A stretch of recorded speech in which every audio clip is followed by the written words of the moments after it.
listening to The Discovery Pod, a podcast dedicated to conversations with leaders in the social profit sector. Discover the origin stories of CEOs, founders, and other senior leaders and learn from them so you can accomplish what is most important. Now, on with the show with your host, Douglas Nelson. Hello, and welcome to another edition of The Discovery Pod, Conversations with Social Profit Leaders.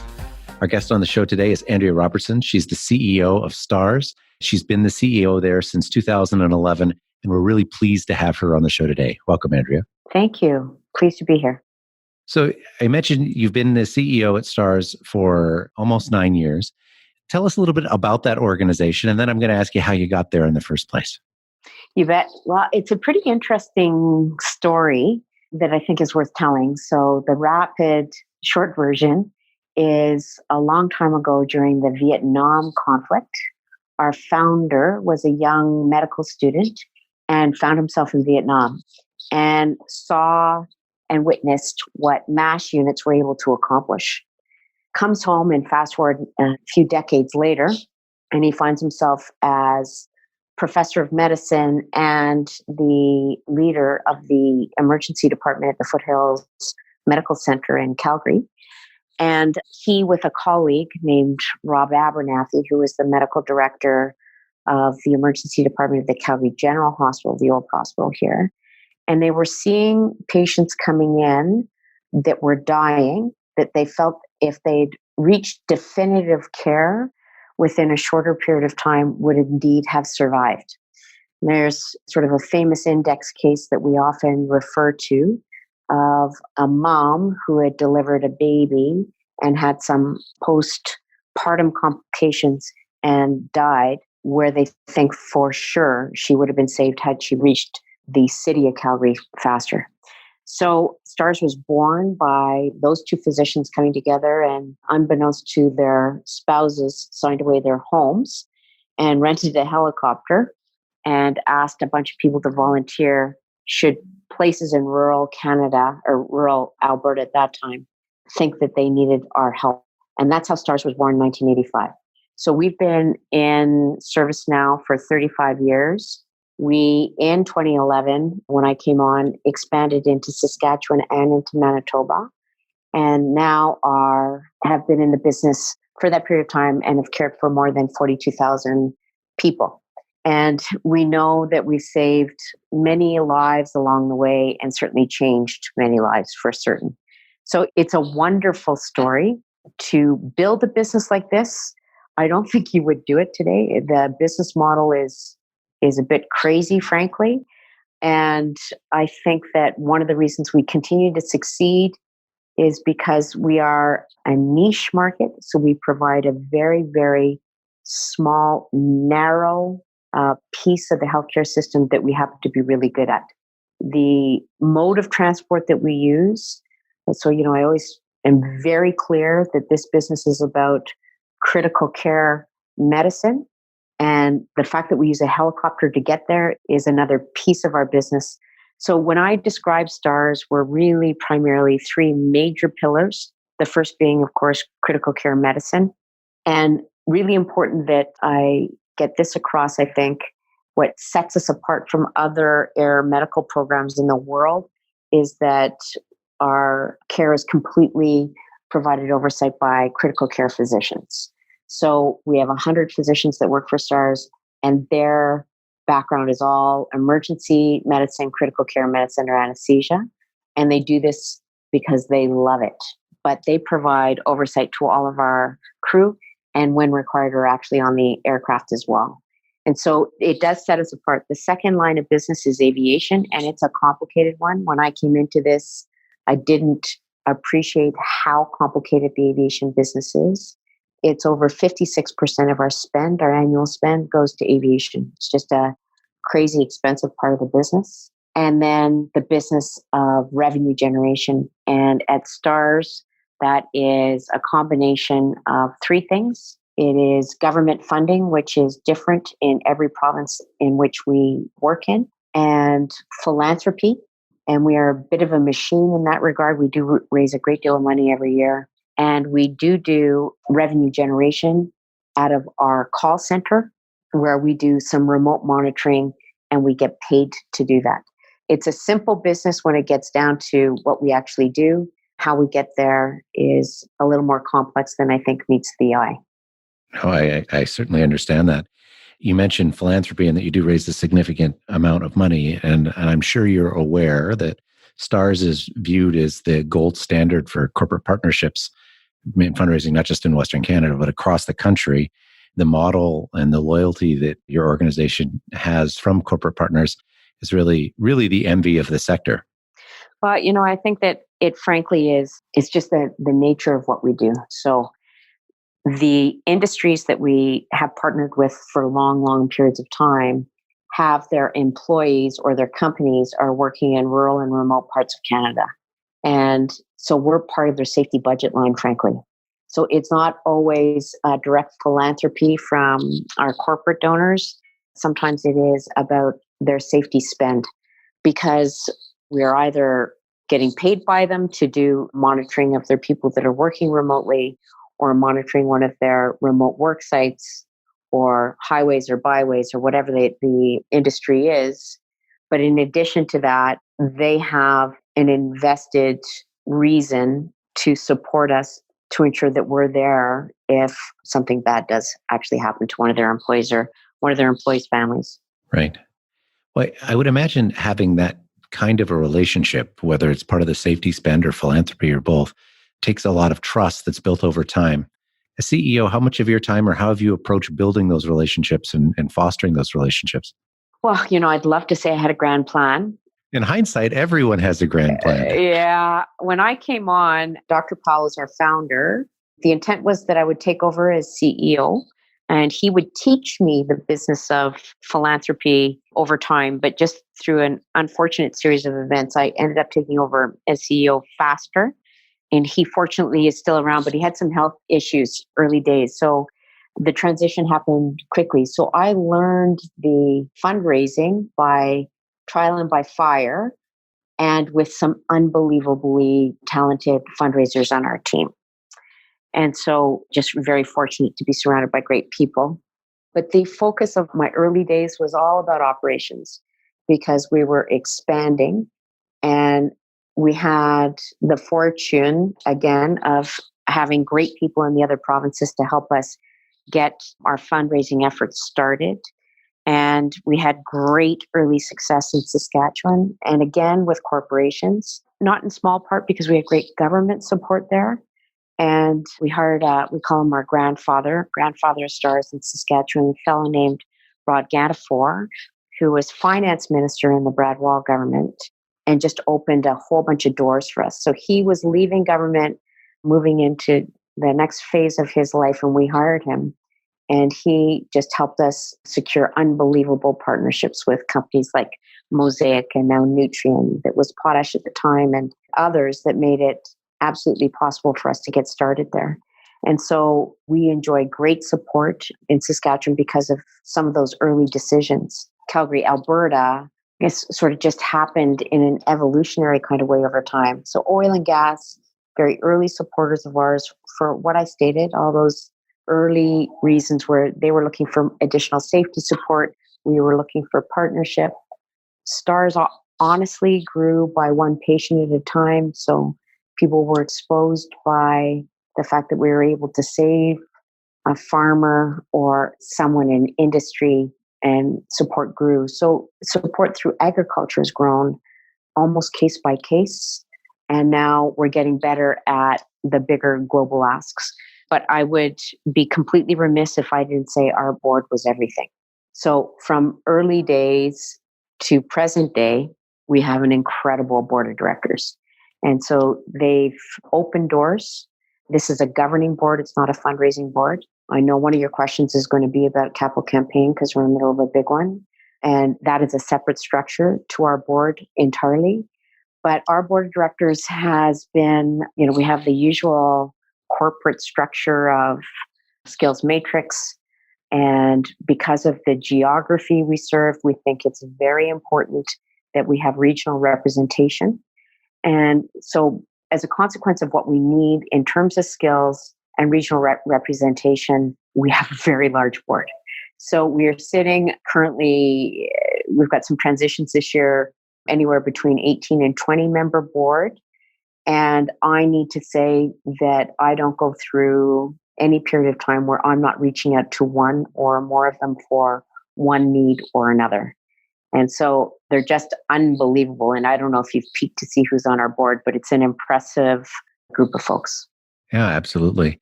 And what percentage of your time would you say is dedicated to directly working with the board?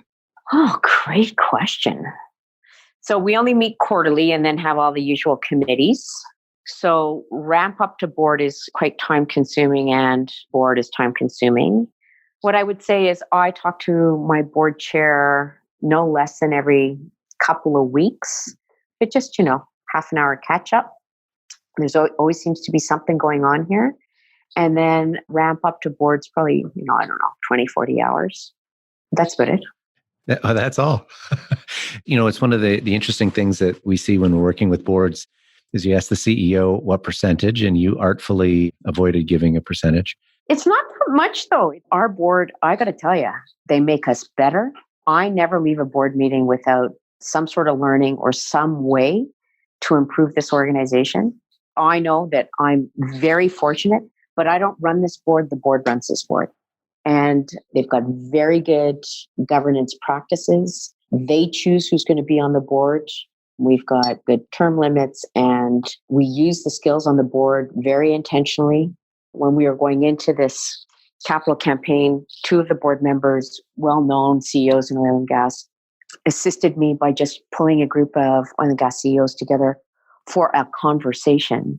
Mm-hmm. And so did they do fundraising? Did they do an ask for us? No, not in any way, shape, or form. We've got a major medical issue, and we've got two very highly trained physicians on our board, not with our level, a type of expertise, but separate and distinct. We've got aviation lawyers on the board. So when we're purchasing aircraft or trying to decide how to do that, current CEOs, past CEOs, people who've sat in my seat, I just cannot say enough about them. I can't. They've been amazing. You said the magic phrase that I think every board should want their CEO to say, which is our board makes us better. And then you gave a couple of really good examples of how the board does that. Is that something that's evolved over time, or has that been baked into the organization since its founding? So I think it for sure has evolved over time. But by the nature of who has been on this board, they simply have taken the reins and made us better. I mean, I can go back many, many years. Hugh Bolton was a very well-known director, was one of the directors who hired me. And I would say, there's a million of examples, people like Hugh, that have been on our board over time. I can speak to the board members who, of course, I've worked with in the last 9 years, and they are phenomenal and continue to just amaze me. But I think it's the nature that the board runs the board and makes the board better, for me, is the key ingredient. So really, you've got to have an amazing board chair, and, your committee chairs, like audit and finance for us is everything because it's a complex, expensive business. And conversion of fleet for us is hugely risky. And what we do is very risky. And so our safety and risk committee, those would probably be the two high stake committees we've got, and we've got just amazing chairs in those committees. So those things do make a difference, and those chairs choosing what directors are going to be on those committees to help them. They're table stakes, but I think that often we think of social enterprise as, less stringent around governance rules, and I would put our governance practices up against any public company. That's great to hear. How have your conversations with the board changed since you've been in the CEO role? Are you more comfortable letting the board run with decisions, or are you more active in helping them make those decisions? I wish it had been any way, shape, or form status quo since I've been on. And so it feels like we've gone from crisis to crisis. And, what I would confess to is our strategic plan's been more of an operating plan than a strategic plan. I think that we've evolved to really asking the board and relying on the board to help us with strategy. And I think we're just going to go into a new 5-year plan, and how we're going to address it, board and management, will be very different than we have in years past. And hopefully, I'm hoping the end result comes out as a nice 5-year strategic plan and not another operating plan. It's very easy for us to fall into what's immediately before us. I mean, look at today. The markets are crazy. We've got blockades and we've got ag problems and we've got virus problems, and there's a lot facing us. And so it's hard to keep your head up and above all of those things. And it's one thing that the board can really help you with. Right. How much would you attribute that engagement? What you described as a board that is very much aligned around the purpose of the organization. You described STARS as being fairly niche in its mandate in the healthcare system, but very complex as a business. Does that narrow niche help keep everyone focused on what needs to get done? Mm-hmm. We often talk about staying in your swim lane. There's a desire, particularly when you're in this crazy economy, to look at all different ways you can create more revenue or take a different approach. And I think it's pretty easy to get outside of your swim lane and get distracted by something that is not your core business. And I think we've stayed pretty focused, and it's probably one of the reasons that we remain successful. Mm-hmm. And likely something that helps the board stay focused on what it's doing.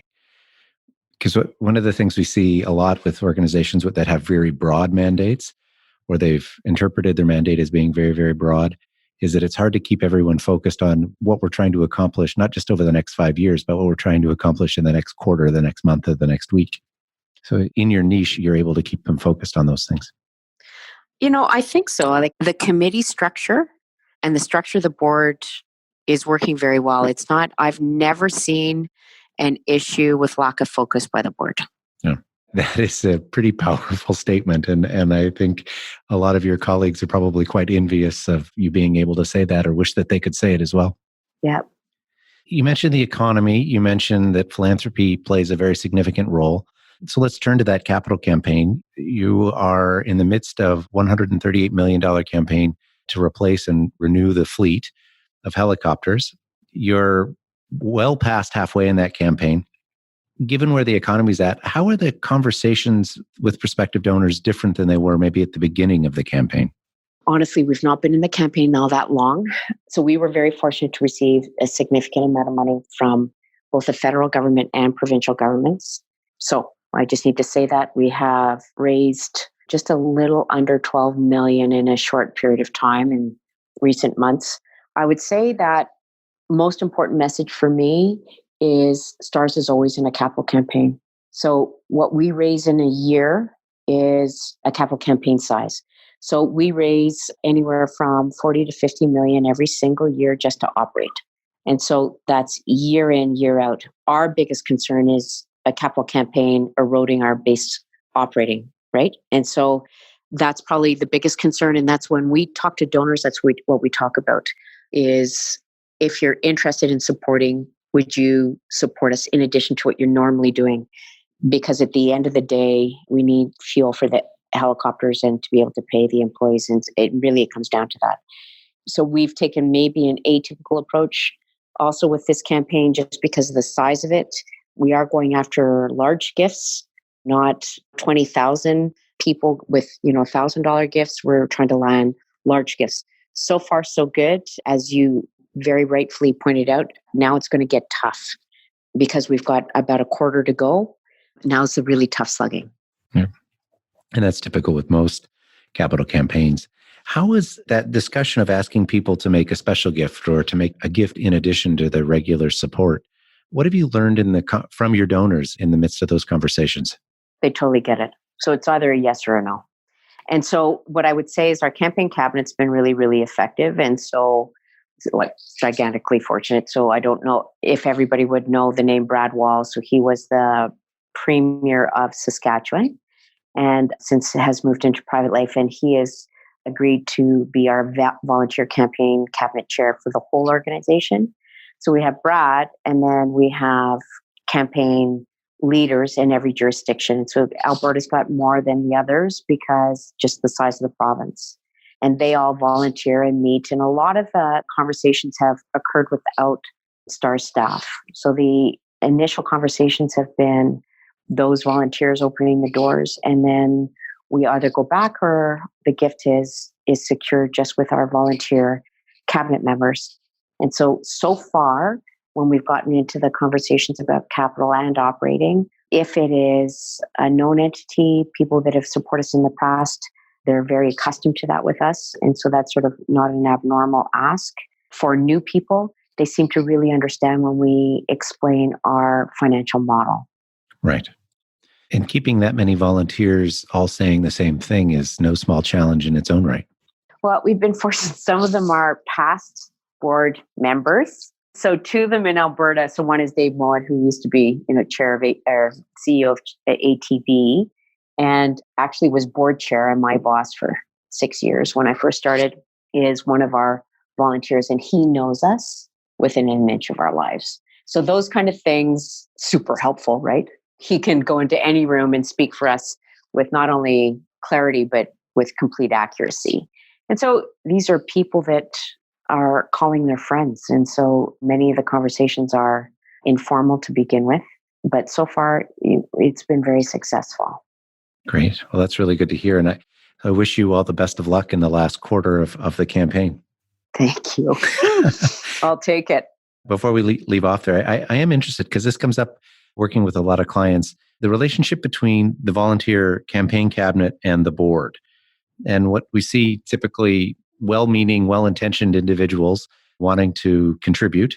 And sometimes the cabinet wants to stray into the governance lane. And sometimes the governing board wants to stray into the fundraising lane. How does your cabinet and your board interact? We have two members of our cabinet that are on our board. And the cabinet does not interact with the board beyond that. We just do regular, it's like a committee meeting update at the board level. So the chair of our foundation committee gets a report at that committee from the campaign cabinet that's provided by staff. And then that gets reported at the board level. So there's no stray. And that clarity of having that connection between the cabinet and the board in the form of people, I think is it is considered best practice. And when it works very, very well. Mm-hmm. So far, so good. Well, that's very good to hear. I want to just ask a couple questions about the organization itself. You described the complexity of it in critical care medicine, aviation, and revenue generation. Thinking about the revenue generation side of the organization, and given the uniqueness of your mission, what makes someone successful? What makes a fundraiser successful at STARS? What do they need to be successful at STARS that they might not need at another type of organization? So I think we have some magic sauce here. All right, here we go. Yeah. Breaking news. So I've run hospitals in my past and worked with the hospital foundations, and they're amazing and do incredible work. But the difference is they're run separately, right? So if I'm running the Foothills Hospital, I'm not also running the foundation, right? And here we run everything together. And so when a foundation person is meeting with a potential donor and the pilot is walking down the hall, you follow me, there's this sort of instant synergy, and our people know where their paychecks come from. And so whether you're a nurse, paramedic, physician, pilot, engineer, Linky, we call them, our call center staff, they all know that corporations and individuals are what is how our bread is buttered, and they spend a lot of time. So it's very real interaction. If you go to any of our fundraiser sort of official events, we'll have very important patients. So previous patients that we've flown who speak, but they're always surrounded by operational crew. And the fundraisers have access to those people. And so not unusual for me if we're going out to do a big ask that it's me, a member of our crew, nurse, paramedic, pilot, someone, doctor, and a fundraising staff. And so I'm not sure that kind of collective team is often available to fundraisers. And so, I believe if you talk to them, they would say that that's something that differentiates us. And then I'd say, we are that crazy place that grew over time. So if you can name a fundraising activity, we probably do it. So I think what we'll need to figure out in our future is, what do we do really well? I'm just shocked that calendars still sell, for example. And every year we talk about it, and every year we get told, no, that's the one thing you can't remove. So what I'd say is a fundraiser it's an extraordinary place to come and work because if you're in major gifts or like just about anything you can imagine, events, you name it, we probably do it. So I'm not sure that's a great long-term strategy, but you could be exposed to just about anything here because that's how we've grown over time. But the magic sauce is how close we are with operations, I think. That alignment and that connection to mission makes the need for philanthropy or the role of philanthropy really, really clear in the organization. Well, what I say at every orientation session is who saves lives at STARS? And if not everybody in the room puts up their hands, then we failed, right? So that's the reason you work here. And so if you bring in $1 or you answer the telephone, you're part of the next patient who gets saved. So it's a very, very direct line of sight to what you're doing. Well, Andrea, I think you've shared a really clear picture of what an aligned and effective organization looks like in the social profit sector. And I really appreciate how clear you are able to describe the lines of business. That is, I think, one of the bigger challenges for a lot of organizations, particularly organizations of the size of STARS and others, to be able to be clear about what you do on a day-to-day basis and why, and to have everyone repeat that message back and be on the same page is quite difficult. And it sounds like you found that magic sauce at STARS, and I appreciate you sharing the story today. Yeah, thanks for your time. Okay, thank you. Thanks for joining us on this episode of The Discovery Pod. Be sure to tune in next week for another inspiring and informative conversation. Don't forget to visit our website, thediscoverygroup.ca, for more resources. If you like what you just listened to, please subscribe and tell a friend about it. Until next time, keep working to make your organization exceptional.